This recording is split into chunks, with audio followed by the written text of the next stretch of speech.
જેવી ફરિયાદ મળી અને ક્યાંક રાજ્ય સરકારને લાગ્યું કે આની અંદર તપાસ કરાવવી જરૂરી છે, આદરણીય ભૂપેન્દ્રભાઈએ તરત જ આ બાબતોનો આદેશ આપ્યા અને પ્રાથમિક તપાસની અંતે આપણને લાગ્યું કે આની અંદર સત્યતા કંઈ દેખાઈ રહી છે અને એના કારણે એ વિશેષ તપાસ કરી અને એ બાબતનો ગુનો પણ આપણે નોંધી અને કાર્યવાહી પણ કરી છે.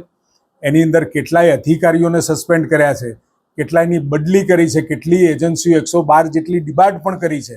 પરંતુ આ આખી યોજનાની અંદર જ્યાં પણ જે પણ કોઈ પણ હશે અને આ ભ્રષ્ટાચારમાં સંડાયેલો માલુમ પડશે તો ભૂપેન્દ્રભાઈ સરકારના સ્પષ્ટ નિર્દેશો છે, આપણે કોઈ પણ ચમરબંધીને પણ છોડવાનો નથી. જે થાય કોઈ શે શરમ સિવાય, તમે વારંવાર જે વાત કરી રહ્યા છો, કોઈ શે શરમ સિવાય ભ્રષ્ટાચાર ઝીરો ટોલરન્સ આ ગુજરાતની નીતિ રહી છે અને ઝીરો ટોલરન્સ આપણે બિલકુલ પકડીને ચાલીએ છીએ.